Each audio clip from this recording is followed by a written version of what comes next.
বৈষম্য বিরোধী ছাত্র আন্দোলনের সময় সিলেটে পুলিশের গুলিতে প্রাণ হারান গণমাধ্যম কর্মী এটিএম আবু তুরাব। এ হত্যা মামলায় গ্রেপ্তার সিলেট মেট্রোপলিটন পুলিশের তৎকালীন অতিরিক্ত উপকমিশনার সাদেক কাউসার দস্তগীরকে 5 দিনের রিমান্ডে পাঠিয়েছেন আদালত। বৃহস্পতিবার সন্ধ্যায় আইন শৃঙ্খলা বাহিনীর কঠোর নিরাপত্তার মধ্যে অতিরিক্ত মেট্রোপলিটন ম্যাজিস্ট্রেট আব্দুল মোমেনের আদালতে আনা হয় সাদেক কাউসার দস্তগীরকে। 7 দিনের রিমান্ড আবেদন করেন তদন্ত কর্মকর্তা। পরে 5 দিন মঞ্জুর করেন আদালত। এ সময় আদালতে উপস্থিত ছিলেন না আসামি পক্ষের কোনো আইনজীবী। গত 19 জুলাই সিলেট নগরীর বন্দর বাজার এলাকায় দায়িত্ব পালনকালে পুলিশের গুলিতে নিহত হন দৈনিক নয়া দিগন্ত পত্রিকার জেলা প্রতিনিধি এটিএম আবু তুরাব।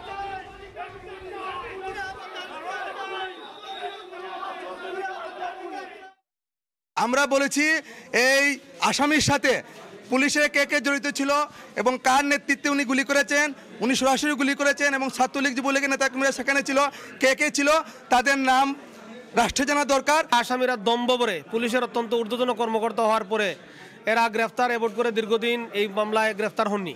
আপনারা জানেন যে আজভার আলী, তিনি অ্যাডিশনাল কমিশনার ছিলেন, তিনিও এখন এই মামলার আসামি। তিনি অনেক চেষ্টা তদবির করতেছেন।